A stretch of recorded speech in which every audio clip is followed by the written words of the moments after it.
Buen día, nosotros somos el grupo número 2 y les vamos a presentar nuestro simposio sobre trastornos de la tiroides. Estos son nuestros integrantes. Los trastornos tiroideos son enfermedades endocrinas comunes, especialmente en mujeres, que afectan el metabolismo y pueden incluir hipotiroidismo, hipertiroidismo, bocio, tiroiditis y tumores tiroideos. El diagnóstico temprano es esencial para evitar complicaciones graves y los tratamientos varían desde terapia hormonal hasta cirugía o yodo radiactivo. La prevalencia de estos trastornos está influenciada por factores como la deficiencia de yodo, especialmente en países como Guatemala. Este trabajo revisa las causas, síntomas, diagnóstico y tratamiento de los trastornos tiroideos con un enfoque en su incidencia en Guatemala y otros países.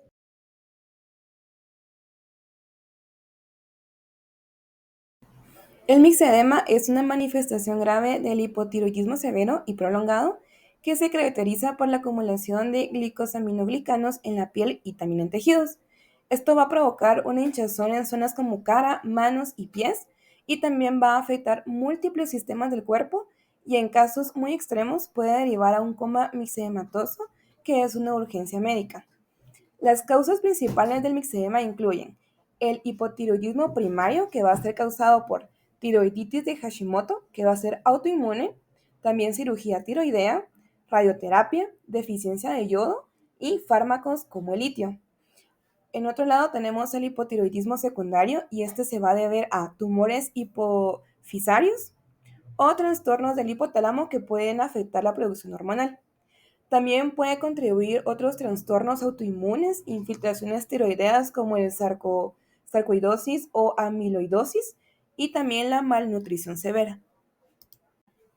Como se dijo anteriormente, el mixedema va a ser una forma avanzada de hipotiroidismo que presenta síntomas como edema facial y periférico, piel seca y fría, cabello quebradizo, fatiga, bradicardia, intolerancia al frío, trastornos conectivos como confusión o depresión, estreñimiento, hipercolesterolemia, lengua hinchada, voz ronca y dificultades para respirar o tragar. También se va a observar hiporreflexia, que quiere decir reflejos disminuidos. En casos severos puede evolucionar a coma mixedematoso, que es una urgencia médica. El diagnóstico y el tratamiento precoz con hormona tiroidea van a ser fundamentales para poder prevenir complicaciones graves. La fisiopatología del mixedema, que va a ser una forma grave del hipotiroidismo, se basa en la deficiencia severa de hormonas tiroideas, como lo son la T3, que es conocida como triiodotironina, y T4, que es la tiroxina, y estas afectan múltiples sistemas del cuerpo. Causas van a estar primarias, secundarias o terciarias. En las primarias encontramos destrucción autoinmune de la tiroides, tiroidectomía, radiación o deficiencia de yodo. En las secundarias o terciarias ya encontramos alteraciones en la hipófisis o en el hipotálamo. Esto va a traer efectos metabólicos como lo son la disminución del metabolismo basal, con fatiga, frío y también posible aumento de peso. También están las alteraciones en el metabolismo de carbohidratos y lípidos causado por la hipoglucemia e hiperlipidemia, lo que eleva el riesgo cardiovascular. Y también tenemos efectos en tejidos como la acumulación de glicosaminoglicanos, como el ácido hialurónico, y esto va a provocar edema característico en la piel y también en los músculos. El diagnóstico del mixedema va a combinar la evaluación clínica y también pruebas de laboratorio.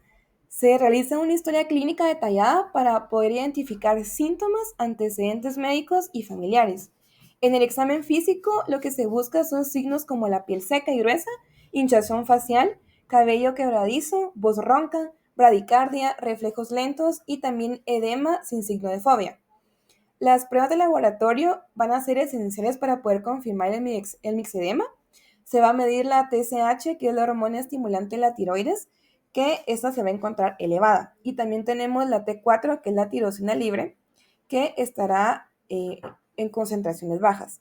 También pueden evaluarse anticuerpos antitiroideos para poder detectar una causa autoinmune. Según la presentación clínica, se pueden solicitar también exámenes de electrolitos, gasometría y también un electrocardiograma ya que en el mixedema esto puede provocar bradicardia, que va a ser una frecuencia cardíaca normalmente baja, y pues en el electrocardiograma se va a utilizar para poder evaluar la función cardíaca y detectar cualquier irregularidad en el ritmo del corazón, que puede ser un signo de hipotiroidismo grave.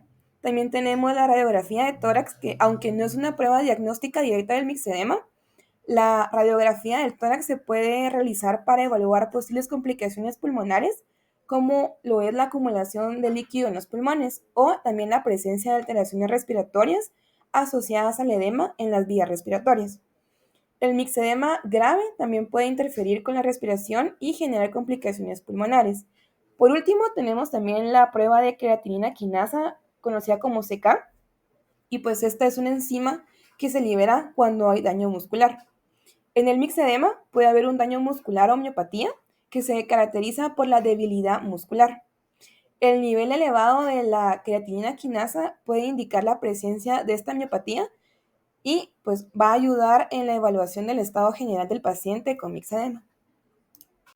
El tratamiento farmacológico del mixedema se va a basar en la administración de la levotiroxina, conocida como LET4, para reemplazar las hormonas tiroideas, ajustando la dosis según los niveles de la hormona estimulante de la tiroides y también los síntomas. En casos graves como el coma mixedematoso, se administra levotiroxina intravenosa, corticosteroides como la hidrocortisona y también soporte cardiovascular. Para el edema severo se puede utilizar diuréticos y en pacientes con hiperlipidemia se indican estatinas u otros fármacos para poder reducir el colesterol. En zonas con deficiencia de yodo se recomienda la suplementación. Además, el uso de cremas hidratantes va a ayudar a combatir la sequedad y la rigidez de la piel, que son síntomas frecuentes del mixedema. El tratamiento no farmacológico del mixedema va a incluir el monitoreo regular de la función tiroidea para poder ajustar la terapia y también prevenir complicaciones. Para el manejo del edema se va a recomendar la restricción de sal y también el control de líquidos.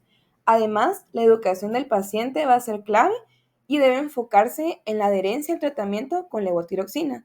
También la importancia de los controles regulares y el reconocimiento de signos de complicaciones graves, como lo es el coma mixedematoso, para así poder buscar atención médica urgente si lo fuera necesario. Aunque no se disponen de datos específicos sobre la incidencia del mixedema en Guatemala, el país ha enfrentado problemas relacionados con trastornos tiroideos como lo es el bocio endémico, y un estudio realizado en 1951 examinó a 12.644 personas en 15 departamentos, encontrando una incidencia promedio de bocio de 38.5% con variaciones entre departamentos. La deficiencia de yodo ha sido identificada como una causa principal de bocio endémico en Guatemala.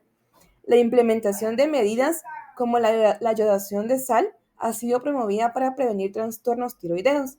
Aunque el mixedema es una complicación rara y grave del hipotiroidismo, es esencial mantener la vigilancia y el diagnóstico temprano para poder prevenir los desenlaces fatales. En el Reino Unido, el mixedema afecta principalmente a mujeres debido a la mayor prevalencia de trastornos autoinmunes tiroideos como la tiroiditis de Hashimoto, que es una causa común de hipotiroidismo.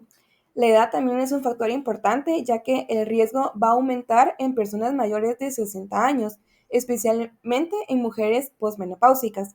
Las personas con antecedentes familiares de trastornos tiroideos y aquellas que no siguen el tratamiento adecuado tienen un mayor riesgo de desarrollar mixedema. Por otro lado, en Estados Unidos, el mixedema también afecta predominantemente a mujeres, especialmente también en aquellas mayores de 60 años. La prevalencia del hipotiroidismo va a ser más alta en mujeres que en hombres y los casos graves de mixedema se presentan principalmente en adultos mayores que no han recibido tratamiento adecuado para el hipotiroidismo. También hay un mayor riesgo en personas con enfermedades autoinmunes tiroideas como la tiroiditis de Hashimoto y aquellos con problemas de adherencia al tratamiento. El cretinismo es una condición médica que representa una de las formas más graves de hipotiroidismo congénito, que es una afección en la que los recién nacidos nacen con una glándula tiroides defectuosa o con la incapacidad de producir suficientes hormonas tiroideas. Estas hormonas, principalmente la tiroxina, T4 y la triotironina, T3 van a ser esenciales para el desarrollo y también funcionamiento normal de varios sistemas del cuerpo, incluidos el sistema nervioso, cardiovascular y el sistema muscular. El cretinismo se va a caracterizar por un daño significativo al desarrollo físico y mental del niño, especialmente en los primeros años de vida, cuando la producción de hormonas tiroideas va a ser esencial para la maduración del cerebro y otros órganos. Esta patología va a ser causada por la deficiencia severa de las hormonas tiroideas durante el desarrollo fetal o también entre los primeros años de vida, y las principales causas van a incluir hipotiroidismo congénito debido a agenesia o disgenesia tiroidea, también tiroiditis autoinmune, deficiencia de yodo materno, problemas en la síntesis de hormonas tiroideas, hipotiroidismo materno durante el embarazo, deficiencia de yodo en la población, tratamiento tardío del hipotiroidismo y trastornos genéticos raros que afectan la producción o también captación de hormonas tiroideas. Estas condiciones pueden llevar a un desarrollo deficiente del cerebro y también otros problemas graves de salud. El cuadro clínico de cretinismo va a incluir una combinación de síntomas físicos y neurológicos graves debido a la deficiencia de hormonas tiroideas. Entre los síntomas físicos se encuentran el retraso en el crecimiento, hipotonía muscular, deformidades óseas y características faciales distintivas como una nariz achatada y también una lengua protuyente.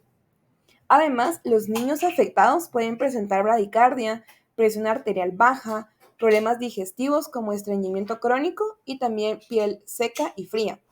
En cuanto a los síntomas neurológicos, el retraso mental severo va a ser común junto con dificultades para hablar, coordinar movimientos y también desarrollar habilidades motoras, lo que puede llevar a una discapacidad intelectual profunda. También pueden presentarse problemas auditivos y trastornos del sistema nervioso, como hipotonía y marcha inestable. Si no es diagnosticada y tratada de manera temprana, los efectos del cretinismo van a ser irreversibles, lo que resalta la importancia del tratamiento temprano con hormona tiroidea para poder mejorar el pronóstico. La fisiopatología del cretinismo se va a basar en la deficiencia crónica de la hormona tiroideas, que son la T3 y T4, que van a ser esenciales para el desarrollo adecuado del organismo, especialmente del sistema nervioso central, el sistema cardiovascular, el crecimiento óseo y también el metabolismo. Esta deficiencia va a interrumpir procesos clave durante la gestación y también durante el desarrollo postnatal, afectando la mielinización neuronal, eh, el desarrollo cerebral y también la maduración de órganos. Las hormonas tiroideas van a ser cruciales para la mielinización de las fibras nerviosas, lo que en su ausencia va a causar un retraso en la maduración neuronal y también deficiencia cognitiva, afectando áreas del cerebro relacionadas con la memoria, la motricidad y también el aprendizaje. Durante el embarazo, la falta de hormonas tiroideas maternas van a impedir el desarrollo cerebral adecuado del feto, resultando en retraso mental y discapacidad intelectual. Además, las hormonas tiroideas van a ser fundamentales para el crecimiento óseo y su deficiencia va a producir retraso en el crecimiento y también deformidades esqueléticas como estatura baja y extremidades cortas. También ralentiza el metabolismo, lo que puede llevar a obesidad o falta de crecimiento muscular y provocan hipotensión y bradicardia. Las principales causas de cretinismo van a incluir la disgenesia tiroidea, deficiencia en la síntesis de hormonas, deficiencia de yodo, siendo esta última particularmente común en zonas endémicas. También la falta de T3 y T4 va a afectar el metabolismo de carbohidratos, proteínas y grasas, contribuyendo a la fatiga, falta de energía y anemia.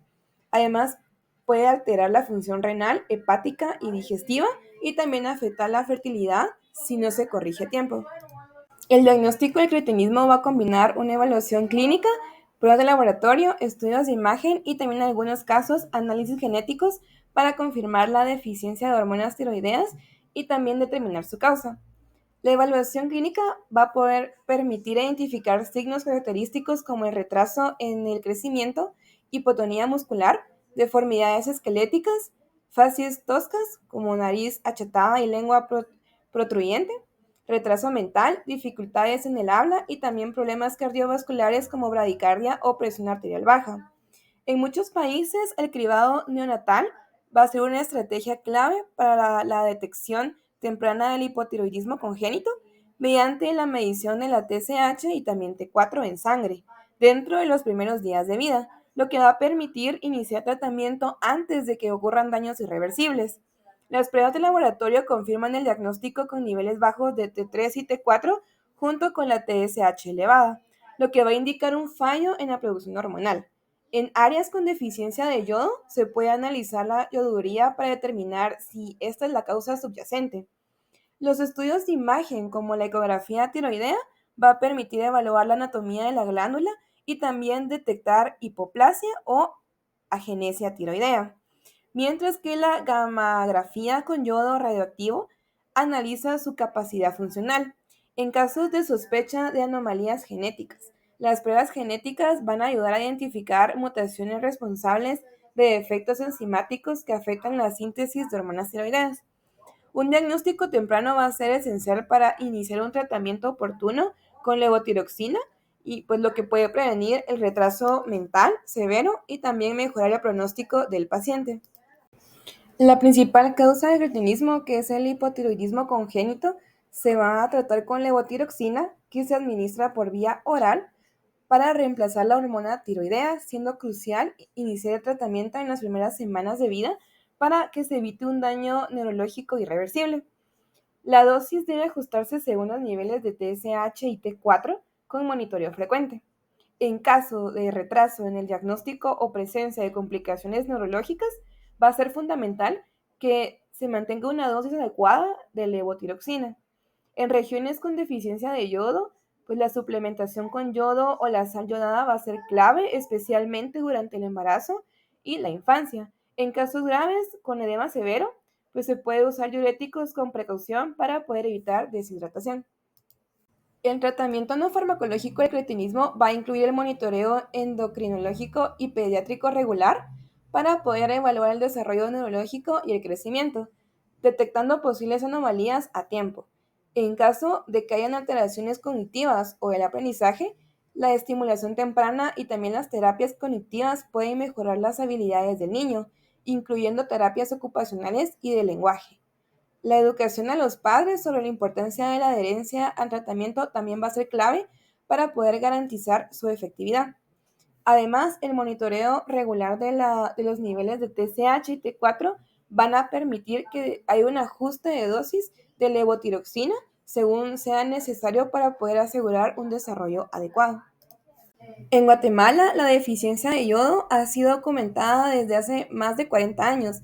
En 1959, el país implementó un programa nacional de yodación de sal para combatir el bocio endémico, logrando reducir su prevalencia del 38% al 5% en 1965.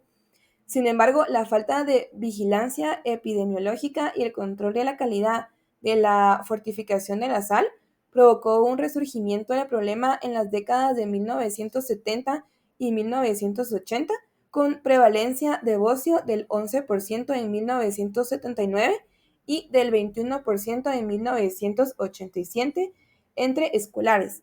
Aunque no se disponen de datos recientes específicos sobre la prevalencia actual del cretinismo en Guatemala, es probable que las intervenciones continuas hayan contribuido a una reducción significativa de esta afección.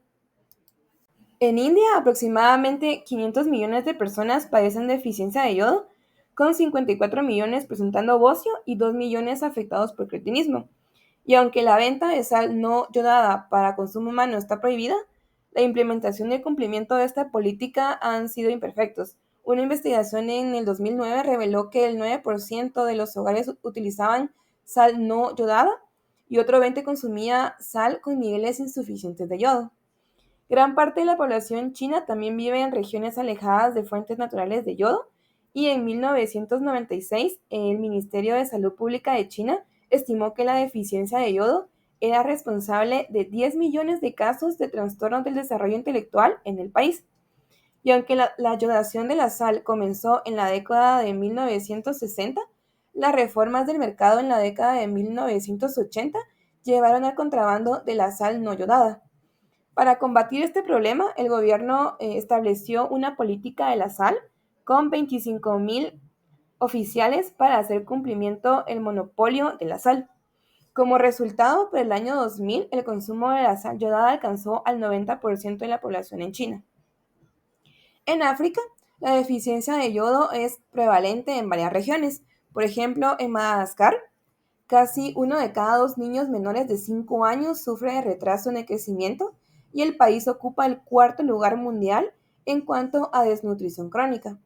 Además, en ciertas áreas de África Central, el consumo predominante de yuca, que contiene bociógenos, ha sido identificado como una causa importante de bocio. En América Latina, países andinos como Bolivia, Colombia, Ecuador y Perú han enfrentado altos niveles de bocio endémico y también tasas de cretinismo. Sin embargo, algunos países han implementado medidas exitosas para poder combatir este problema. Por ejemplo, en Ecuador ha sido pionero en el control de enfermedades relacionadas con la deficiencia de yodo mediante la yodación de la sal de consumo, lo que ha protegido a la población en general y también a las futuras generaciones.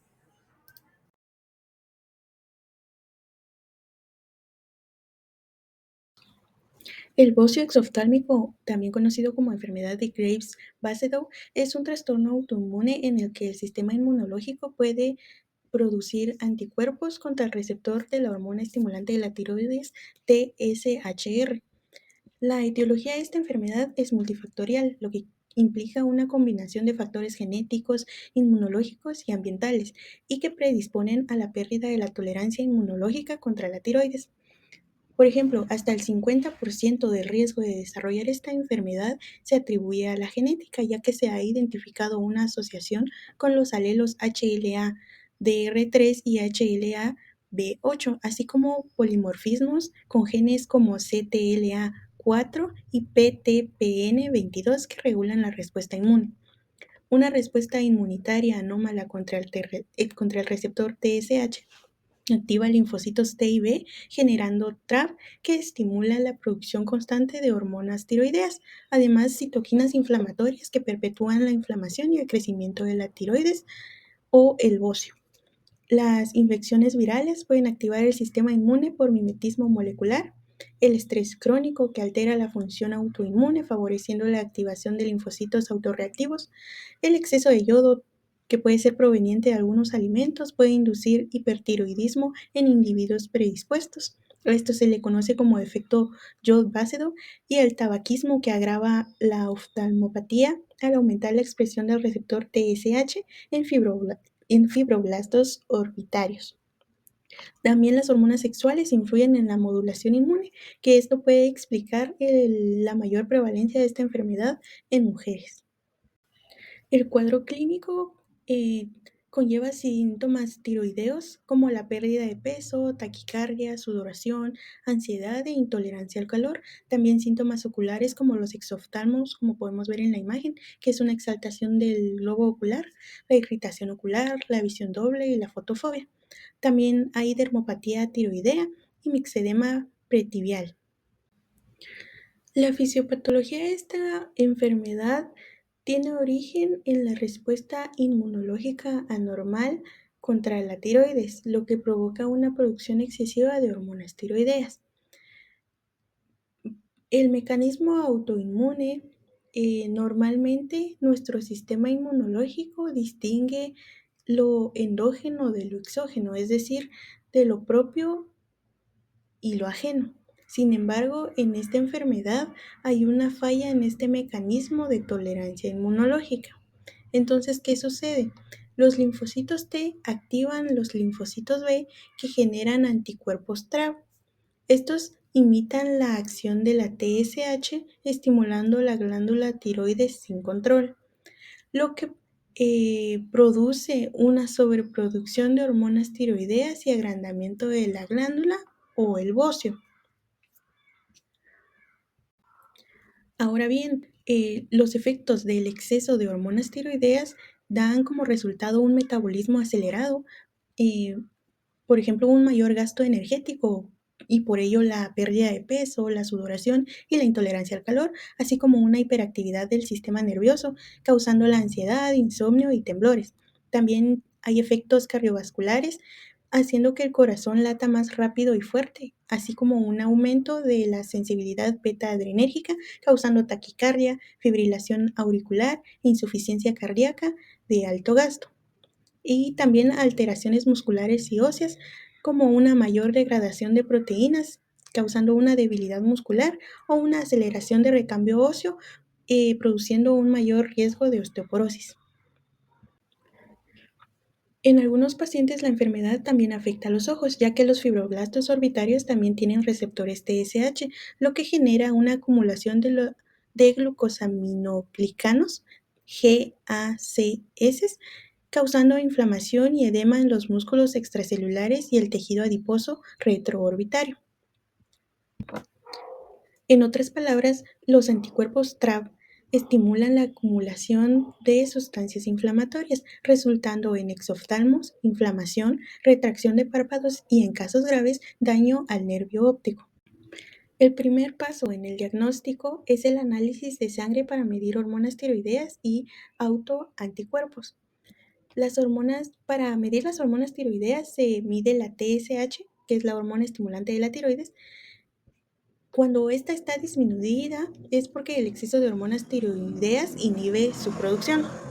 Así también se evalúa la T4 libre o FT4, y si es normal se mide la T3 libre o FT3.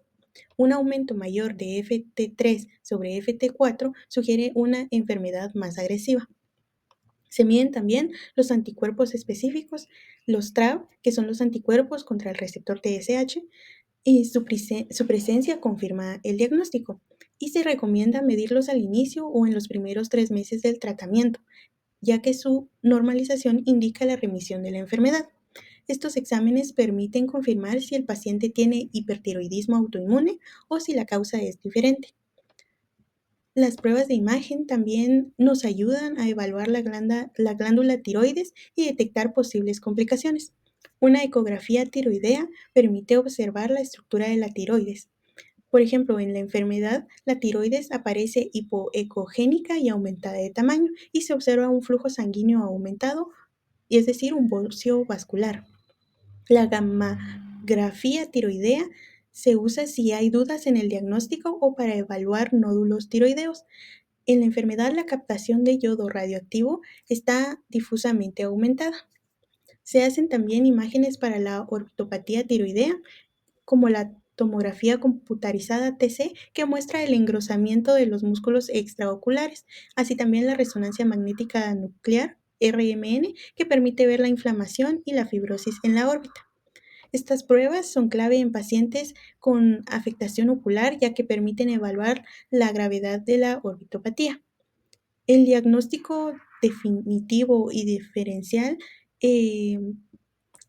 se basan en ciertas combinaciones y signos y resultados.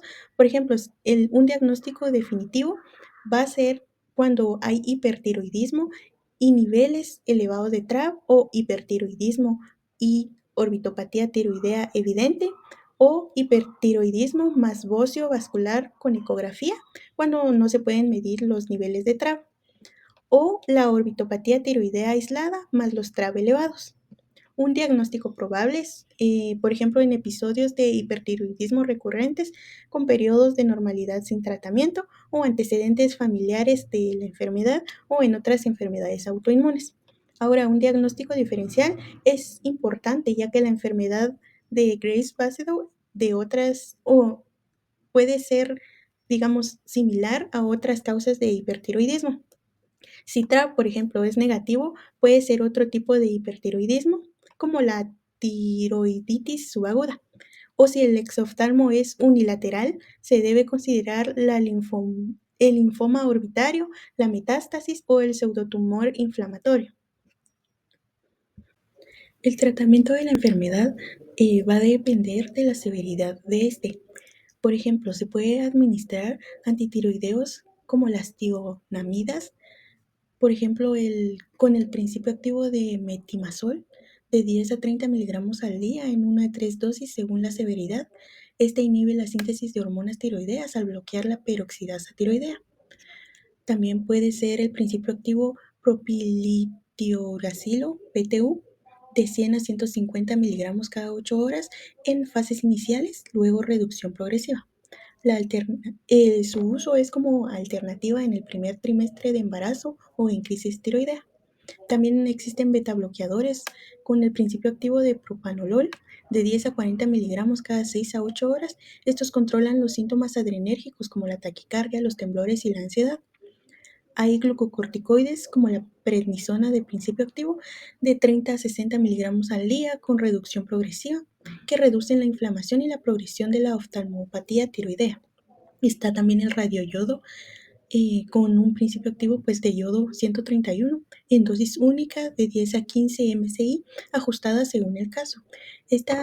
Su uso es para la ablación de la tiroides en casos refractarios o graves. Con respecto al tratamiento no farmacológico para esta enfermedad puede ser la cirugía llamada tiroidectomía subtotal o total, que está indicado en casos severos, bocios grandes o intolerancia a otros tratamientos farmacológicos de los que ya hablamos anteriormente. Este procedimiento quirúrgico tiene que estar acompañado con una suplementación posterior de hormona tiroidea.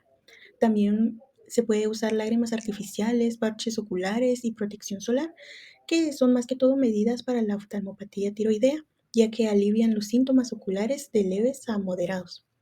Muy importante los cambios en el estilo de vida, ya que el cese del tabaquismo, por ejemplo, como hablamos anteriormente, reduce la progresión de la oftalmopatía y mejora la respuesta al tratamiento. En Guatemala, los datos disponibles sugieren un patrón similar al de otros países de América Latina. Sin embargo, no existe una base de datos consolidado del Ministerio de Salud Pública y Asistencia Social sobre esta enfermedad de bocio exoftálmico en Guatemala. En Latinoamérica, por ejemplo, en países como México y Brasil, se estima que el hipertiroidismo afecta del 1 al 2% de la población, siendo la enfermedad de Graves-Basedow la causa más común. Mundialmente, la incidencia global es del 20 a 30 casos por cada 100.000 habitantes por año, con una mayor frecuencia en mujeres en relación 5:1, como hablamos al principio de esta enfermedad. En Europa y Estados Unidos se han reportado tasas similares con una mayor prevalencia en áreas con suficiente yodo en la dieta. Es decir, también pueden haber problemas de diagnóstico que dificulten su identificación o los síntomas pueden confundirse con otros padecimientos retrasando el tratamiento. Como dice aquí, el yodo juega un papel crucial en las enfermedades tiroideas, ya que en regiones de deficiencia de yodo, la suplementación puede aumentar temporalmente la incidencia de esta enfermedad. A largo plazo, la suplementación reduce el bocio nodular, por lo que es importante balancear la ingesta de yodo para evitar efectos adversos. Estos datos refuerzan la importancia de un monitoreo continuo de las enfermedades tiroideas en la población. El bocio nodular tóxico se define como la presencia de nódulos tiroideos que producen hormonas tiroideas T3 y T4 de manera autónoma. Esto es independiente de la hormona estimulante de la TSH. Además, conduce a un estado de tiroxicosis, el cual está caracterizado por los niveles elevados de hormonas tiroideas en el cuerpo. Este bocio nodular tóxico puede presentarse como un adenoma autónomo tóxico solitario, el cual se caracteriza por ser un solo nódulo hiperfuncionante que suprime el resto de la glándula tiroides. Entre las principales causas del bocio nodular tóxico es la activación de la proteína constitutiva G, la cual está acoplada al receptor de la TSH en los tirocitos. Además, esto lleva a la producción autónoma de las hormonas tiroideas. También la deficiencia de yodo es un factor importante en la patogénesis del bocio nodular tóxico, ya que en áreas de deficiencia de yodo, la prevalencia de la autonomía tiroidea es mayor. El tabaquismo también se considera un factor de riesgo para el desarrollo del bocio nodular tóxico. Y en pacientes eutiroideos con zonas deficientes de yodo se encuentran focos de tejido tiroideo autónomo hasta en un 40% de los casos. En cuanto a el cuadro clínico de la enfermedad, los principales signos suele ser un bocio nodular palpable, generalmente asimétrico. También un aumento en el perímetro del cuello, compresión de las estructuras adyacentes, ya sea la tráquea, esófago, nervios laríngeos. Los nódulos tiroideos van a tener una consistencia firme y además la piel se va a sentir caliente y húmeda. Ahora los síntomas son propios de la tiroxicosis. Estos incluyen síntomas como taquicardia, pérdida de peso, nerviosismo y la sudoración excesiva. Fisiopatología. En condiciones normales, la unión de la TSH, la cual es la hormona estimuladora de la tiroides, genera un cambio conformacional en el receptor. Esto provoca la disociación del heterotrímero de la proteína G y activación de la subunidad alfa. Esta activación permite la conversión del GTP en GDP, lo que a su vez se estimula la vía del AMP cíclico. Como segundo mensajero, el AMP cíclico activa la proteína quinasa A, o sea, la PKA, la cual fosforila el factor de transcripción nuclear CREB. Esto promueve la transcripción de genes tiroideos como la tiroperoxidasa y la tiroglobulina, las cuales son esenciales para la producción de las hormonas tiroideas. Y ahora bien, la activación constitutiva del receptor TSH o de la subunidad alfa de la proteína G provoca una estimulación continua de la vía del AMP cíclico. Esto genera una producción excesiva e incontrolada de las hormonas tiroideas, independientemente de los niveles de la TSH. El diagnóstico del bocio nodular tóxico se basa en 3 criterios principales. Para empezar con los exámenes de laboratorio es necesario la confirmación bioquímica de la tiroxicosis. Y esto se realiza mediante los exámenes de la TSH suprimida, niveles elevados de T3 y T4 y los anticuerpos antitiroideos negativos, los cuales van a proveer información importante para el diagnóstico de lo mismo. Además, los exámenes gabinetes principales va a ser la ultrasonografía tiroidea, la cual es esencial para evaluar la morfología, tamaño y vascularización de los nódulos. En el bocio nodular tóxico, los nódulos suelen ser sólidos o mixtos con márgenes bien definidos. Además, se puede realizar una elastografía, la cual es una técnica que se considera complementaria, y esto va a evaluar la rigidez del nódulo, lo cual es útil para diferenciar lesiones benignas de las malignas. También se utiliza el aumento de la captación de radionúcleos por gammagrafía.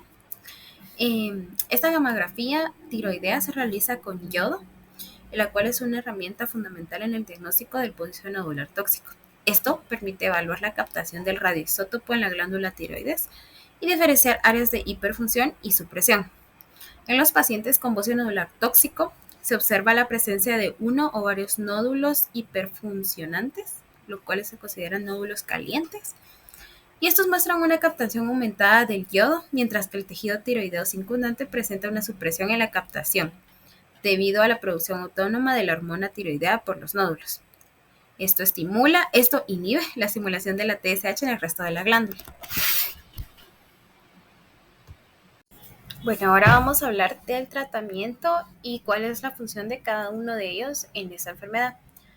Vamos a empezar con el yodo radioactivo. Este tiene como función curar el hipertiroidismo en el 62 al 98% de los pacientes que presentan un adenoma tóxico o bocio nodular tóxico. Algunos detalles importantes es que la dosis debe calcularse mediante dosimetría o se debe usar una dosis empírica. La cirugía también es uno de los tratamientos de elección para tratar el bocio, ya que es una opción efectiva para pacientes con bocios grandes, los cuales son afectados por los síntomas compresivos que pueden causar. O además, también si el bocio tiene sospecha de malignidad. ¿Cuáles son las ventajas de la cirugía? Es que es una resolución rápida del hipertiroidismo, además de la eliminación de los síntomas compresivos. Luego también se puede realizar una inyección percutánea de etanol. Esta puede ser utilizada para nódulos tiroideos autónomos, tanto quísticos como sólidos. En cuanto a su efectividad, es que puede normalizar los niveles de la TSH y reducir el volumen del nódulo en un 63%. También existe la fotocoagulación láser intersticial, la cual se ha utilizado en pacientes con nódulos autónomos grandes, igualmente, de mayor tamaño, como es en el caso de la cirugía, y puede normalizar los niveles de TSH y reducir el volumen del nódulo en un 40%. Ahora, en cuanto al tratamiento farmacológico, uno de los tratamientos principales es el tratamiento con metimazol, ya que controla el hipertiroidismo antes del tratamiento definitivo con la cirugía o con el yodo radiactivo. También el propiltiouracilo, este controla el hipertiroidismo e hipertiroidismo severo. Y esto lo logra mediante la inhibición de la síntesis de las hormonas tiroideas. Estos dos tratamientos suelen ser utilizados en combinación con el yodo radiactivo. Además, el metimazol es preferible cuando se usa junto con el yodo radiactivo, ya que el propiltiouracilo, PETU, puede inducir la resistencia al yodo radiactivo. ¿Cuál es el índice del bocio nodular tóxico en Guatemala y en otros países? La prevalencia varía según la edad, el sexo y la disponibilidad de yodo en la dieta. Además, es más común en mujeres de un 5 al 7% que en los hombres, de 1 a 2%, especialmente cuando son mayores de 50 años. La deficiencia de yodo es el principal factor de riesgo, afectando al menos a unas 2.200 millones de personas en el mundo. La incidencia del bocio, según la deficiencia de yodo, impuesto es de un 5 a 20%, moderada de un 20 a 30% y grave mayor a un 30%. En Guatemala el bocio ha sido un gran problema endémico debido a la deficiencia de yodo, sobre todo en las zonas rurales del país. La iodación de la sal se ha reducido y ha reducido la prevalencia del bocio endémico, pero los casos de bocio nodular tóxico en mayores aún persisten. Es importante mencionar que no hay estudios recientes sobre la prevalencia exacta del bocio nodular tóxico en Guatemala, pero se estima que en un 20 a 30% de adultos mayores en el país tienen deficiencia de yodo moderada. El bocio simple es una hipertrofia no cancerosa de la glándula tiroides. Se caracteriza por un aumento visible y generalmente indoloro del tamaño de la glándula, sin alteraciones en la función tiroidea. Se clasifica en dos formas, generalizada o nubular. En la mayoría de los casos, la función tiroidea se mantiene normal. Sin embargo, en situaciones de deficiencia severa de yodo, la restitución del mineral puede inducir una regresión del bocio. La causa del bocio simple son diversas. La más frecuente es la carencia de yodo, especialmente en regiones sin estrategias de prevención. En estos casos se denomina bocio endémico. El bocio también puede estar asociado a enfermedades tiroideas que inducen hipertiroidismo, como la enfermedad de Graves, el bocio nodular tóxico y el bocio multinodular tóxico. Si el bocio presenta uno o más nódulos sin alteraciones funcionales, se denomina bocio nodular o bocio multinodular no tóxico. En estos casos, el agrandamiento de la tiroides se mantiene en un estado de eutiroidismo. Otras causas menos frecuentes incluyen el cáncer de tiroides y enfermedades granulomatosas infiltrativas de la glándula. En cuanto al cuadro clínico, el bocio simple suele ser asintomático en sus etapas iniciales y en muchos casos se detecta de manera incidental.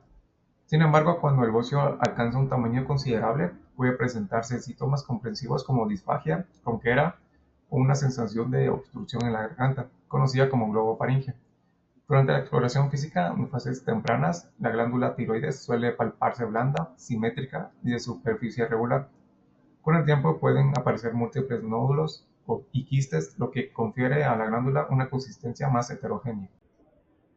Desde el punto de vista fisiopatológico, el aumento del volumen de la glándula tiroides representa una respuesta adaptativa a alteraciones en la síntesis hormonal. En contextos donde el yodo no es deficiente, la tiroiditis de Hashimoto constituye una causa relevante. El bocio, en general, presenta una gran heterogeneidad clínica, morfológica y funcional dependiendo de su origen. La tiroiditis de Hashimoto puede iniciarse con una glándula aumentada de tamaño por efecto de la TSH, pero con el avance de la enfermedad, la infiltración linfocitaria y la fibrosis conducen a una glándula atrófica. En contraste, la enfermedad de Graves, que es la causa más frecuente de bocio tóxico difuso, genera un agrandamiento glandular por la estimulación de receptores de TSH por inmunoglobulinas estimulantes del tiroides. Esto produce una tiroides blanda, vascularizada e hiperplástica, con un epitelio folicular hipertrofiado e infiltrado por células inflamatorias, acompañadas de sobreproducción de T3 y T4. La deficiencia de yodo es la causa de bocio simple más común a nivel mundial. Cuando existe una deficiencia de yodo, se genera una reducción subclínica de T3 y T4, lo que estimula una mayor secreción de TSH. Este estímulo sostenido promueve la hiperplasia y la hipertrofia de las células foliculares. Durante este proceso, el zinc-portador sodio-ioduro facilita la captación activa de yoduro. El yoduro es oxidado por la peroxidasa tiroidea, permitiendo la síntesis de hormonas tiroideas. Factores exógenos como litio o sustancias bociógenas y disruptores endocrinos pueden interferir en este proceso y generar una retroalimentación positiva sobre la secreción de TSH, favoreciendo así el crecimiento glandular. Los factores genéticos también desempeñan un papel importante. La agregación familiar en zonas iododeficientes, así como mutaciones en genes como NIS, TPO o TSHR, se han asociado a formas hereditarias del bocio. Asimismo, sustancias como el litio, la amiodarona o ciertos inmunomoduladores pueden inducir disfunción tiroidea y contribuir al desarrollo del bocio, ya sea por acción directa o mediante procesos inflamatorios inmunomediados. Aniones como el tiocianato, perclorato y nitrato inhiben competitivamente el NIS, interfiriendo con la captación de yoduro. Aunque no son causas comunes, pueden inducir bocio tras exposición crónica y subclínica. El abordaje del diagnóstico de bocio simple incluye una evaluación clínica, prueba de laboratorio y estudios de imagen para establecer la naturaleza del crecimiento tiroideo y su impacto funcional. En el examen físico, la glándula tiroides suele palparse en la región anterior del cuello. En fases tempranas del bocio simple, la tiroides es blanda, simétrica y de superficie regular. A medida que la enfermedad progresa, puede adquirir una consistencia heterogénea con la presencia de nódulos o quistes. Cuando el bocio alcanza un tamaño considerable, puede provocar signos comprensivos como disfagia, disfonía o globofaringio. La inspección y palpación permiten evaluar la movilidad, sensibilidad y características superficiales. Las pruebas de laboratorio se centran en la evaluación de la función tiroidea. Se solicitan determinaciones séricas de TSH, T3 y T4 total y libre. En el bocio simple, estos valores suelen encontrarse dentro de los rangos normales. Adicionalmente, en algunos casos pueden determinarse la triglobulina como marcador del reencambio tiroideo y los anticuerpos antitiroideos como anti-TPO y anti-TG si se sospecha alguna etiología autoinmune como la tiroides de Hashimoto. En cuanto a los exámenes de gabinete, el estudio de imagen más utilizado es la ecografía tiroidea. Esta permite evaluar el tamaño, la estructura y la presencia de nódulos o quistes, así como diferenciar entre bocio difuso o nodular. En casos seleccionados se puede realizar una gammagrafía tiroidea con tecnesio 99M o yodo radioactivo. Este es útil para distinguir entre nódulos fríos y calientes y valorar la funcionalidad del tejido tiroideo. En presencia de síntomas comprensivos o crecimiento retroesternal, se indica una tomografía computarizada del cuello y del tórax, que permite evaluar la extensión del bocio y su relación con las estructuras vecinas. El tratamiento farmacológico del bocio simple incluye terapias hormonales y radioisotópicas dirigidas a reducir el tamaño glandular y controlar la función tiroidea. Para suprimir el eje hipotálamo-hipofisiario se emplea levotiroxina, una hormona tiroidea sintética, la cual la dosis recomendada es de 100 a 150 microgramos por día, ajustada según los niveles de TSH que se buscan mantener en el rango normal o bajo. Este tratamiento está indicado en pacientes jóvenes con bocio difuso. Está contraindicado en personas mayores con bocio nodular no tóxico debido al riesgo de inducir hipertiroidismo. En casos de bocio con función autónoma, el yodo 131 es una opción terapéutica efectiva siempre que exista evidencia de TSH suprimida. No se recomienda en bocios simples no tóxicos. El abordaje no farmacológico se enfoca en corregir deficiencias nutricionales. En zonas con deficiencia de yodo, la suplementación con sal yodada es la medida más efectiva. También se puede administrar aceite yodado por vía oral o intramuscular, siendo esta última una opción anual. Se recomienda evitar alimentos bociógenos como la yuca, el brócoli, la coliflor y el repollo. En bocios de gran tamaño que generan síntomas comprensivos, la tiroidectomía parcial o total puede ser necesaria. La prevalencia del bocio varía significativamente entre regiones. siendo un reflejo de factores como la deficiencia de yodo en el medio ambiente y los hábitos alimenticios locales. Guatemala ha sido históricamente una de las regiones más afectadas, sobre todo en áreas rurales y montañosas. La baja concentración de yodo en el suelo y el agua contribuyen a una ingesta insuficiente de este micronutriente esencial.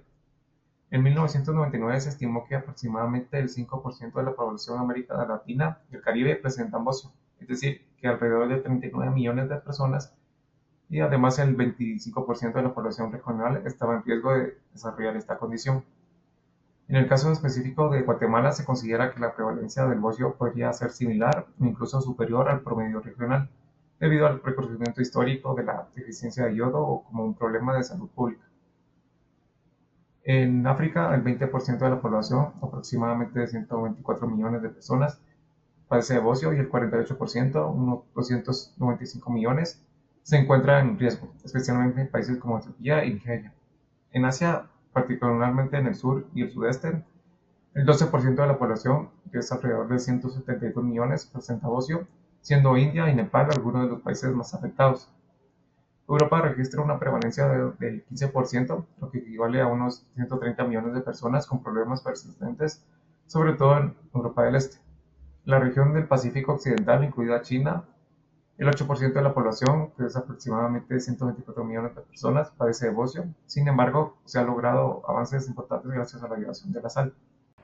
Bueno, la tiroiditis engloba un amplio espectro de procesos inflamatorios que van a afectar a la glándula tiroides, con etiologías y cursos clínicos muy diversos. Estas condiciones pueden originarse por causas infecciosas o autoinmunes y existen particularmente tres. La primera es la tiroiditis de Hashimoto, que se expresa de forma crónica y es la más común de inflamación tiroidea de origen autoinmune. Esta se caracteriza por la presencia de altos títulos de anticuerpos antitiroideos, especialmente antiperoxidasa, y suele presentarse con un bocio indoloro que puede evolucionar hacia un hipotiroidismo permanente. También está la tiroiditis aguda, que constituye una entidad poco frecuente y generalmente debido a infecciones bacterianas. Clínicamente se viene a manifestar con un dolor cervical intenso, fiebres y signos inflamatorios locales, como el enrojecimiento y calor en la región anterior del cuello. Y por último está la tiroiditis silente, que se caracteriza por tener un cuadro de origen autoinmune que se presenta con un curso clínico más leve y sin dolor. Los pacientes van a llegar a experimentar una fase inicial de tirotoxicosis que al transcurrir las semanas se da un estado de hipotiroidismo transitorio, seguido en la mayoría de los casos por una recuperación completa de la función tiroidea. Bueno, con respecto a la fisiopatología en la tiroiditis de Hashimoto, esta se va a venir a fundamentar en una reacción autoinmune crónica que va a provocar que el sistema inmunitario reconozca erróneamente los antígenos presentes en las células tiroideas. También tenemos a la tiroiditis aguda, que es un proceso inflamatorio de origen infeccioso, en el cual la glándula tiroidea es, por así decirlo, colonizada por microorganismos. Una vez establecida la infección, el cuerpo viene a desencadenar una respuesta inflamatoria aguda con la liberación de mediadores inflamatorios y la movilización masiva de neutrófilos que actúa para combatir el agente patógeno. En cambio, la tiroiditis silente presenta una inflamación menos intensa y va de cierto modo a carecer de dolor cervical característico en este cuadro, por lo que el sistema inmunitario va a venir a producir un tipo de infiltración moderada de linfocitos en la tiroides. Y esto no va a llegar a formar centros germinales o granulomas tan pronunciados. Este proceso generalmente va a venir a provocar la destrucción parcial y sutil de los folículos tiroideos. Para el diagnóstico en la tiroiditis de Hashimoto, la ecografía tiroidea muestra una glándula hipoecoica, heterogénea y con áreas de fibrosis, lo que en conjunto con la historia clínica permite establecer el diagnóstico. En la tiroiditis aguda el diagnóstico se va a venir a orientar principalmente por la presentación clínica, que incluye un dolor cervical intenso, fiebre, enrojecimiento, signos evidentes de inflamación local, como calor y tumefacción en la región anterior del cuello. Los estudios de laboratorio suelen mostrar leucocitosis y un incremento en los reactantes de fase aguda. En cambio, para la tiroiditis silente, los exámenes de laboratorio revelan alteraciones en los niveles hormonales de TSH, T4 y T3, de acuerdo con la fase en la que se encuentra el paciente. Y en una proporción significativa se detectan títulos elevados de anticuerpos antitiroideos, aunque generalmente por así decirlo, en un tipo de menor magnitud que en la de Hashimoto. Y la ecografía muestra áreas hipercoicas dispersas en glándulas, mientras que la gammagrafía evidencia una captación disminuida del radiofármaco.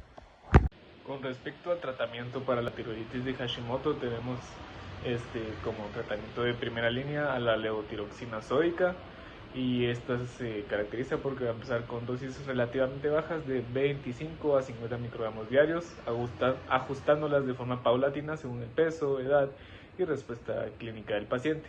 En la tiroiditis aguda se tiene la cloxacilina, que suele ser de 1 gramo cada 6 horas por vía intravenosa, y para la tiroiditis silente pues tenemos al propanolol y a la levotiroxina. Para el propanolol las dosis oscilan entre 10 y 40 miligramos cada 8 horas para venir a controlar la taquicardia y otros síntomas del sistema adrenérgico. Para la levotiroxina se plantea la insaturación de la terapia con levotiroxina, y la dosis se va a ir titulando de 50 a 100 microgramos diarios. Bueno, con respecto al índice, en Guatemala no existen datos de por sí oficiales consolidados por el Ministerio de Salud Pública y Asistencia Social, así que se indagó más datos con respecto a la prevalencia, y se encontró que pues a nivel mundial un estudio realizado en el año 2022 encontró que el análisis de 48 estudios pues a nivel mundial con datos de 22.680.155 participantes, mostró que se encontró una prevalencia global de tiroiditis de Hashimoto, pues en este caso la más común, del 7.5%, por lo que pueden ver el recorrido o el análisis que se hizo de países, que está en la gráfica derecha. Ahora, en el caso de los tumores tiroideos, pues vamos a definirlos en primer lugar. Estos se pueden o se conocen como neoplasias, que se originan principalmente en la glándula tiroides. Estos pues comprenden un espectro muy amplio, que va desde tiroides benignos como adenomas o nódulos hiperplásicos hasta carcinomas malignos que pueden provocar hasta metástasis. La detección temprana y la clasificación histopatológica son fundamentales para determinar el tratamiento y el pronóstico del paciente. En el caso de las causas de etiología de los tumores tiroideos, pues se considera que es multifactorial. Entre los factores pues, que corresponden, se está asociado con una exposición a la radiación ionizante, pues puede provocar tumores tiroideos como tal. La predisposición genética también es un factor muy determinante para desarrollar este tipo de tumores. También los factores hormonales y ambientales son principales factores que afectan al paciente, y la inflamación crónica como tal que puede pues obstruir y contraer la glándula tiroidea.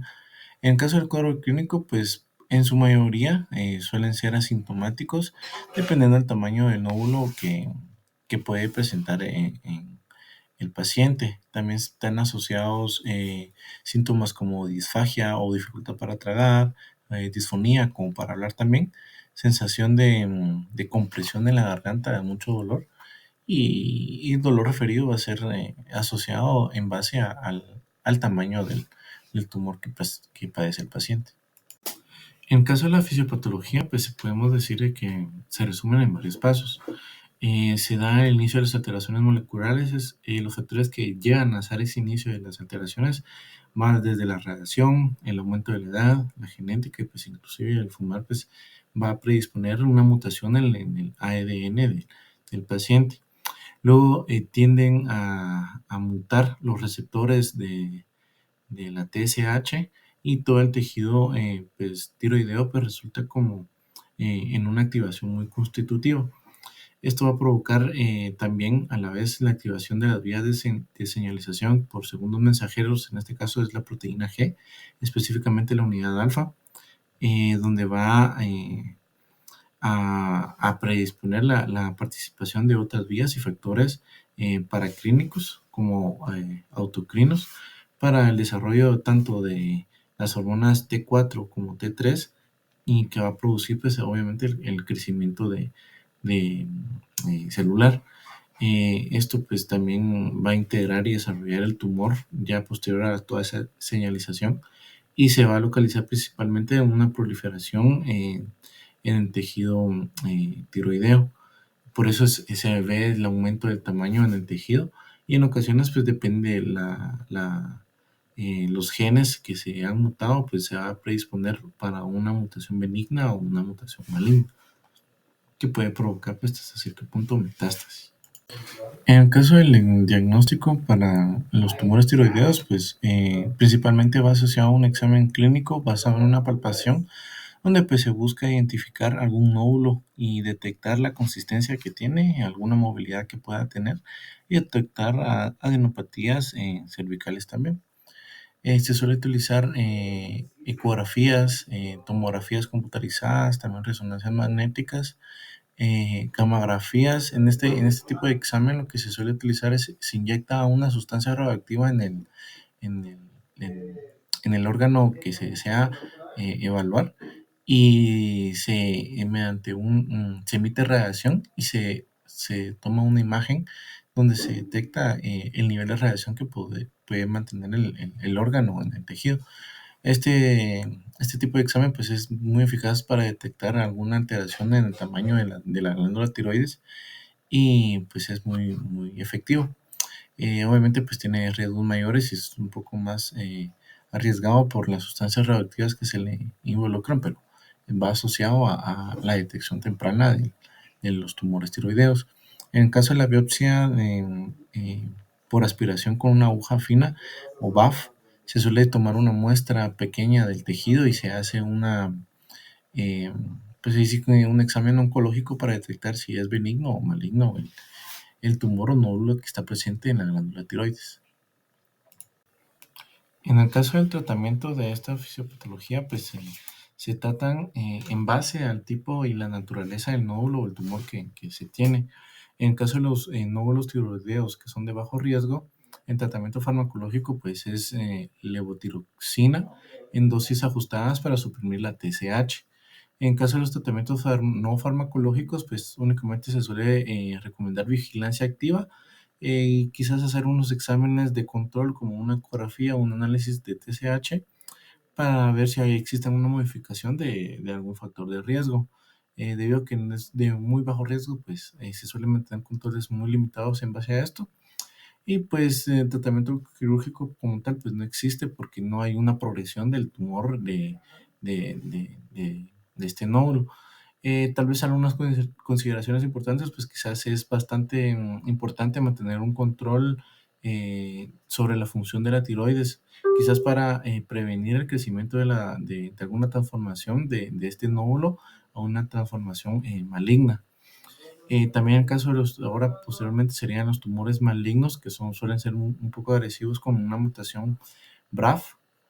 Estos pues se tratan con inhibidores de la vía de MAPK o ERK.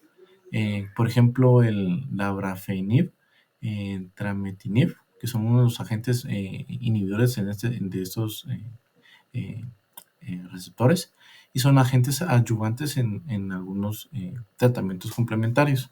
Pero en este caso se suele dar como tratamiento de primera línea un tratamiento quirúrgico. Esto quiere decir que se recomienda una tiroidectomía parcial o total, según sea el tipo histológico. Y también se evalúa el tamaño y la metástasis que se ha progresado en el tejido circundante. Entonces, ese es uno de los problemas que se recomiendan. Y pues también como medida no farmacológica, pues se da cierto soporte y optimización de algunos factores modificables en el caso de la dieta o en el caso de pues, el tratamiento farmacológico como tal. La elección es en base al perfil molecular, como les había comentado, y en el caso clínico. Los inhibidores también van dirigidos en base a la eficiencia que presenta el paciente como tal, sea un seguimiento farmacológico para ver cómo le ha progresado el tratamiento como tal. En caso de los tumores con alguna afectación ganglionar, eh, se da como tratamiento farmacológico, pues terapia supresora de TSH o dirigir según las características moleculares que se pueden observar en el paciente, Como no farmacológico, pues solo se vigila en postoperatorio y control de factores de riesgo para evitar que sea una progresión maligna. Y se recomienda también tratamiento quirúrgico, en este caso pues una linfadenectomía cervical, que a menudo pues se hace en conjunto con una tiroidectomía. La afectación ganglionar pues requiere alguna intervención quirúrgica sí o sí, debido a que se puede aumentar el riesgo de la afección del tumor tiroideo que puede padecer. Ahora, en casos muy avanzados y con un tejido residual, donde pues ya posteriormente eh, se, ha, se ha propagado el tumor, pues se suele dirigirse pues con agentes, ya sea quimios o por este tipo de situaciones. Y pues también se pueden, en tratamientos no farmacológicos, como medidas de soporte, de control de factores de riesgos. También se suele utilizar una ablación con radioyodo. Y el tratamiento quirúrgico como tal es en radioyodo posoperatorio. Es como una parte del manejo multimodal, y pues con coordinación multidisciplinaria pues es crucial para mejorar la supervivencia y reducir la reincidencia de este caso, ¿verdad? En el caso de la incidencia y prevalencia de esta enfermedad en Guatemala, pues no se tiene algún registro nacional, son muy limitados, pero se estima que la incidencia oscila entre 10 a 15 casos por cada 100.000 habitantes, pues con una mayor prevalencia de carcinoma papilar. Por otra parte, poniendo un ejemplo, casos detectados en Estados Unidos y Europa, pues se reportan incidencias de hasta el 14 a 20 casos por cada 100.000 habitantes, con un incremento notable en la detección de los microcarcinomas papilares. Cabe resaltar que pues, en el año 2019 se hizo un estudio por Atamari y colaboradores, donde se registraron en el periodo de 2005 al 2016 19.513 casos de cáncer de tiroides.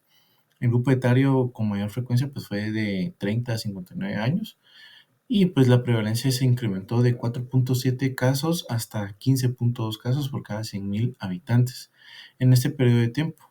En el caso de la región que presentó mayor ascenso, pues fue la región costera, y asimismo se registraron 1.596 muertes por cáncer de tiroides en este mismo periodo. Con mayor frecuencia, pues se detectó que fue en pacientes de 60 años. La tasa estandarizada de mortalidad por cada 100.000 habitantes pues, se aumentó en 0.67 en este periodo en el 2005, y hasta 0.72 en el 2015, siendo la región de la sierra de mayor incremento en este caso. Bueno, ahora les hablaremos sobre el carcinoma de tiroides. Iniciaremos con la definición. Esta es una neoplasia maligna que se desarrolla a partir de las células de la glándula tiroides. Esta es una estructura en forma de mariposa situada en la base del cuello, responsable de la producción de hormonas esenciales para el metabolismo, y se caracteriza por un crecimiento anormal y descontrolado de las células tiroideas, pudiendo invadir tejidos circundantes y en algunas ocasiones causar metástasis a ganglios linfáticos, pulmones o huesos.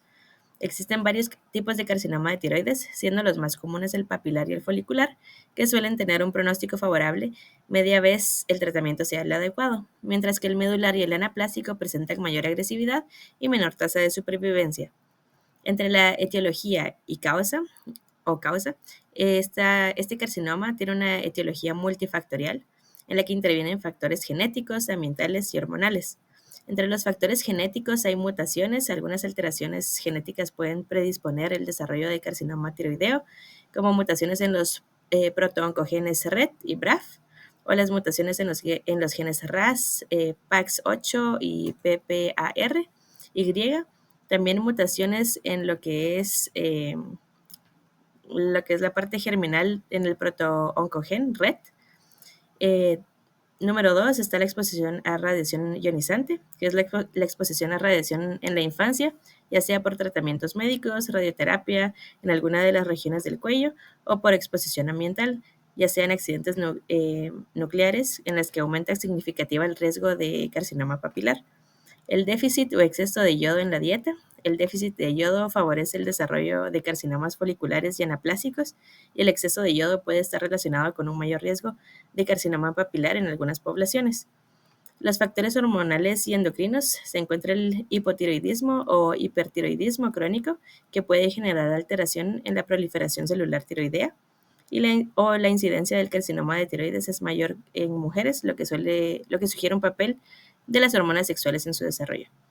La predisposición familiar y síndromes genéticos, pues tener antecedentes familiares de carcinoma de tiroides aumenta significativamente el riesgo de desarrollar la enfermedad, y algunas enfermedades genéticas como el síndrome de Cowden o la neoplasia endocrina múltiple tipo 2, la MEN2, están asociadas con el carcinoma tiroideo.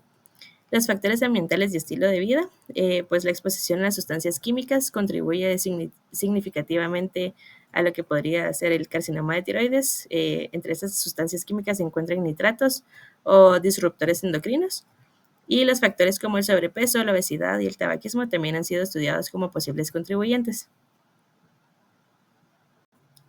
Bueno, iniciaremos con lo que es el cuadro clínico.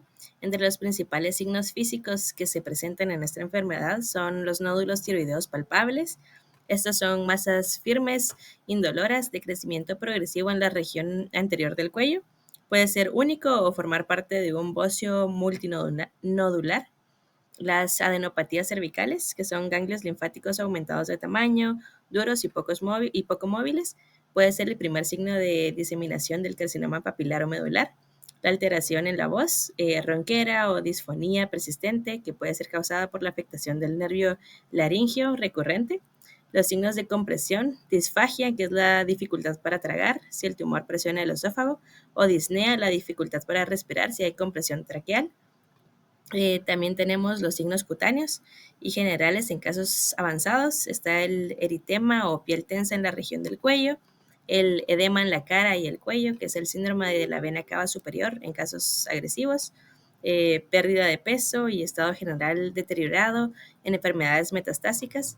Los signos específicos del carcinoma medular de tiroides está la diarrea profusa y persistente por hipersecreción de calcitonina, el rubor facial y sofocos, especialmente en enfermedades avanzadas, y los síntomas respiratorios en casos avanzados como la dificultad para respirar, como ya había mencionado, la disnea, cuando el tumor se presiona la tráquea, la sensación de presión en el cuello, especialmente al acostarse, o fatiga y debilidad inexplicables, pérdida de peso sin causa aparente y dolor óseo en caso de metástasis. Bueno, ahora pasamos a la fisiopatología. Básicamente hay tres vías de señalización, ¿verdad? Pero en este momento, debido a que estamos tratando el carcinoma tiroideo, vamos a utilizar la vía número 3 o la vía BRAF, también conocida como vía NTRK-RET o MAPC, que es la vía de proliferación y crecimiento celular excesivo. Esta vía controla el crecimiento celular, pero cuando se activa de manera normal puede causar cáncer más agresivo. ¿Cómo funciona? Pues básicamente iniciamos en la NTRK y RET, que son proteínas de la membrana celular que reciben señales desde afuera. Cuando se activan y mandan una señal dentro de la célula para activar una proteína llamada RAF, importante mencionar, hay tres tipos de proteínas en esta parte, pues están las BRAF, las RAF y las SARAF. Entre estas, pues la RAF activa la MEC y la MEC activa la ERK. Al momento de que la ERK entra al núcleo de la célula y enciende genes, hacen que la célula se divida y crezca. ¿Qué pasa si hay mutaciones en esta vía? Pues tenemos básicamente tres maneras de que haya mutaciones. Si en la NTRK o RET se fusionan con otros genes, la vía se activa sin control y la célula nunca deja de dividirse. Si BRAF tiene mutación en la B600E, la vía MAPC está constantemente encendida, y esto lleva a que el tumor sea bastante agresivo. Y pues estas alteraciones se encuentran en los carcinomas papilares más agresivos y algunos cánceres poco diferenciados. Bueno, pasamos a lo que es el diagnóstico de laboratorio. Se recomienda siempre iniciar con lo que es el perfil tiroideo. Se evalúan los niveles de la hormona tiroidea, la TSH, T3 y T4, que pueden ser normales, pero pueden también estar alterados en algunos casos avanzados de cáncer de tiroides.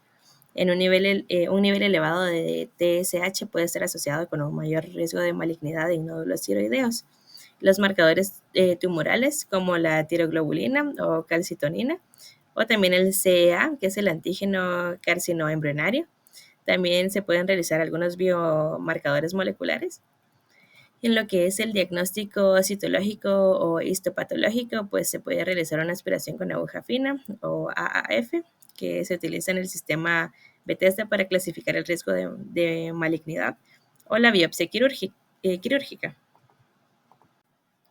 Pasaremos a lo que es el diagnóstico de gabinete. Entre estos contamos con el ultrasonido, que es la herramienta primaria para evaluar los nódulos tiroideos y los ganglios linfáticos cervicales.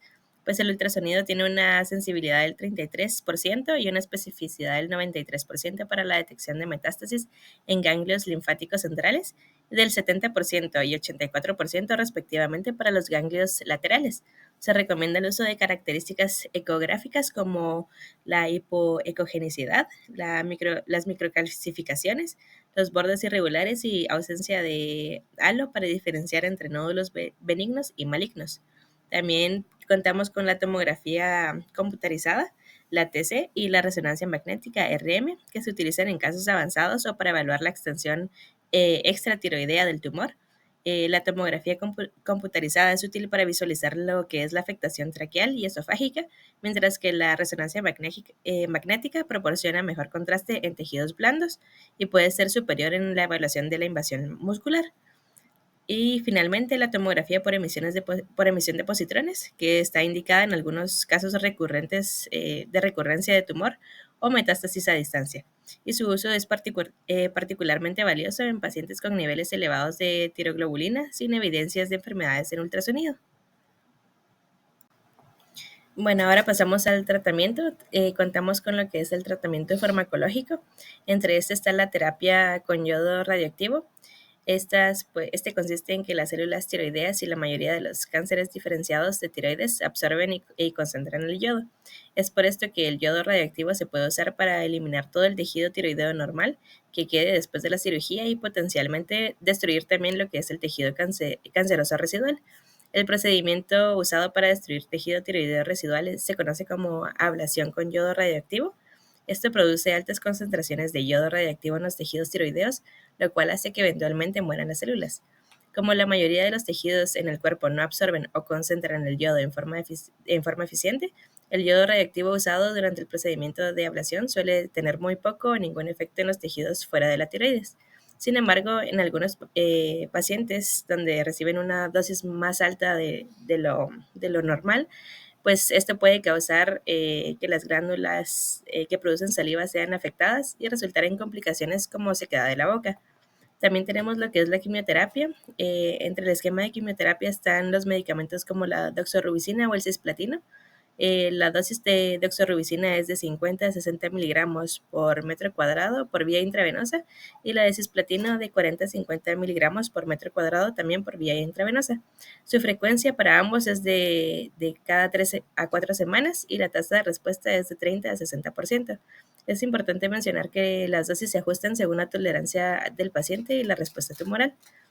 Y finalmente tenemos la terapia dirigida. Si el cáncer se ha diseminado y el yodo radiactivo y otros tratamientos no son útiles, se utiliza la terapia dirigida con medicamentos como el Lenvimab o el Nexavar, que pueden ser una opción, y si estos medicamentos ya no son eficaces, se utiliza lo que es el cabozantinib, que podría también ser otra opción si las células cancerosas presentan alteraciones en ciertos genes, como los genes de RET o NTRK, que son los genes mencionados en la fisiopatología. Ahora pasaremos al tratamiento no farmacológico. Dentro de esto está la cirugía, que es el tratamiento primario de todas las formas de cáncer de tiroides. Los tipos de cirugía son la lobectomía, que es la extirpación del óvulo donde se encuentra el cáncer de tiroides, la tiroidectomía casi total, que es la extirpación de toda la tiroides salvo una pequeña parte, la tiroidectomía total, que es la extirpación de toda la tiroides, y la traqueotomía, que es la cirugía para crear una abertura en la tráquea para facilitar la respiración. También tenemos la radiación, que sería la radioterapia, que es un tratamiento contra el cáncer que utiliza rayos X de alta energía u otros tipos de radiación para destruir las células cancerosas o impedir su crecimiento. Existen dos tipos de radioterapia, que es la externa, que se utiliza una máquina pues, externa al cuerpo para enviar radiación hacia una zona con cáncer, y en ocasiones la radiación se dirige directamente al tumor durante una cirugía. Y la interna, que utiliza una sustancia radiactiva sellada en agujas, semillas, alambres o catéteres que se colocan directamente en el cáncer o cerca de él. Ahora hablaremos del índice en Guatemala y otros países. En 2018 en Guatemala se registraron 16.332 nuevos casos de cáncer en general. De estos, 574 casos correspondieron a cáncer de tiroides en mujeres. Un estudio realizado entre el 2013 y 2023 indicó que el cáncer de tiroides es más frecuente en mujeres, especialmente entre la cuarta y sexta década de vida. El carcinoma papilar clásico fue la variante histológica más común. En otros países tenemos los países con altas tasas de carcinoma de tiroides. Estos incluyen Islandia, Israel y Malta. Y países con menor incremento, como el Reino Unido, que el aumento en la incidencia es mucho más modesto. Y el aumento global a nivel mundial, pues las tasas de incidencia han mostrado un incremento en las últimas décadas, especialmente en lo que son las mujeres.